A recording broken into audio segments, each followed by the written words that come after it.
متی کی انجیل اور اس کا 19واں باب جو 30 آیات پر مشتمل ہے۔ جب یسوع یہ باتیں ختم کر چکا تو ایسا ہوا کہ گلیل سے روانہ ہو کر یردن کے پار یہودیہ کی سرحدوں میں آیا، اور ایک بڑی بھیڑ اس کے پیچھے ہو لی، اور اس نے انہیں وہاں اچھا کیا۔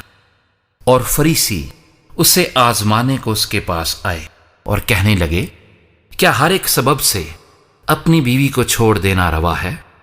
اس نے جواب میں کہا، کیا تم نے نہیں پڑھا کہ جس نے انہیں بنایا اس نے ابتدا ہی سے انہیں مرد اور عورت بنا کر کہا کہ اس سبب سے مرد باپ سے اور ماں سے جدا ہو کر اپنی بیوی کے ساتھ رہے گا، اور وہ دونوں ایک جسم ہوں گے۔ پس وہ دو نہیں بلکہ ایک جسم ہے۔ اس لیے جسے خدا نے جوڑا ہے اسے آدمی جدا نہ کرے۔ انہوں نے اس سے کہا، پھر موسیٰ نے کیوں حکم دیا کہ طلاق نامہ دے کر چھوڑ دی جائے؟ اس نے ان سے کہا کہ موسیٰ نے تمہاری سخت دلی کے سبب سے تم کو اپنی بیویوں کو چھوڑ دینے کی اجازت دی، مگر ابتدا سے ایسا نہ تھا۔ اور میں تم سے کہتا ہوں کہ جو کوئی اپنی بیوی کو حرام کاری کے سوا کسی اور سبب سے چھوڑ دے اور دوسری سے بیاہ کرے وہ زنا کرتا ہے، اور جو کوئی چھوڑی ہوئی سے بیاہ کر لے وہ بھی زنا کرتا ہے۔ شاگردوں نے اس سے کہا کہ اگر مرد کا بیوی کے ساتھ ایسا ہی حال ہے تو بیاہ کرنا ہی اچھا نہیں۔ اس نے ان سے کہا کہ سب اس بات کو قبول نہیں کر سکتے مگر وہی جن کو یہ قدرت دی گئی ہے، کیونکہ بعض خوجے ایسے ہیں جو ماں کے پیٹ ہی سے ایسے پیدا ہوئے، اور بعض خوجے ایسے ہیں جن کو آدمیوں نے خوجہ بنا دیا، اور بعض خوجے ایسے ہیں جنہوں نے آسمان کی بادشاہی کے لیے اپنے آپ کو خوجہ بنایا۔ جو قبول کر سکتا ہے وہ قبول کرے۔ اس وقت لوگ بچوں کو اس کے پاس لائے تاکہ وہ ان پر ہاتھ رکھے اور دعا دے، مگر شاگردوں نے انہیں جھڑکا۔ لیکن یسوع نے کہا، بچوں کو میرے پاس آنے دو اور انہیں منع نہ کرو، کیونکہ آسمان کی بادشاہی ایسوں ہی کی ہے۔ اور وہ ان پر ہاتھ رکھ کر وہاں سے چلا گیا۔ اور دیکھو، ایک شخص نے پاس آ کر اس سے کہا، اے استاد، میں کون سی نیکی کروں تاکہ ہمیشہ کی زندگی پاؤں؟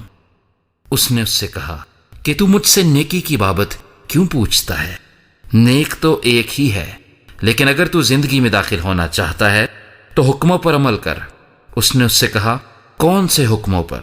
یسوع نے کہا، یہ کہ خون نہ کر، زنا نہ کر، چوری نہ کر، جھوٹی گواہی نہ دے، اپنے باپ کی اور ماں کی عزت کر، اور اپنے پڑوسی سے اپنی مانند محبت رکھ۔ اس جوان نے اس سے کہا کہ میں نے ان سب پر عمل کیا ہے، اب مجھ میں کس بات کی کمی ہے؟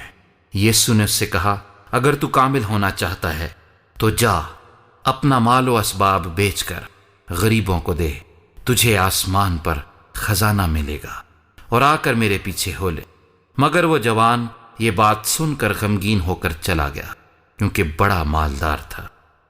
اور یسوع نے اپنے شاگردوں سے کہا، میں تم سے سچ کہتا ہوں کہ دولت مند کا آسمان کی بادشاہی میں داخل ہونا مشکل ہے۔ اور پھر تم سے کہتا ہوں کہ اونٹ کا سوئی کے ناکے میں سے نکل جانا اس سے آسان ہے کہ دولت مند خدا کی بادشاہی میں داخل ہو۔ شاگرد یہ سن کر بہت ہی حیران ہوئے اور کہنے لگے کہ پھر کون نجات پا سکتا ہے؟ یسوع نے ان کی طرف دیکھ کر کہا کہ یہ آدمیوں سے تو نہیں ہو سکتا، لیکن خدا سے سب کچھ ہو سکتا ہے۔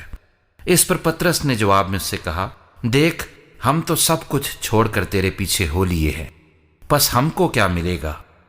یسوع نے ان سے کہا، میں تم سے سچ کہتا ہوں کہ جب ابن آدم نئی پیدائش میں اپنے جلال کے تخت پر بیٹھے گا تو تم بھی جو میرے پیچھے ہو لیے ہو 12 تختوں پر بیٹھ کر اسرائیل کے 12 قبیلوں کا انصاف کرو گے۔ اور جس کسی نے گھروں یا بھائیوں یا بہنوں یا باپ یا ماں یا بچوں یا کھیتوں کو میرے نام کی خاطر چھوڑ دیا ہے، اس کو 100 گنا ملے گا اور ہمیشہ کی زندگی کا وارث ہوگا۔ لیکن بہت سے اول آخر ہو جائیں گے اور آخر اول۔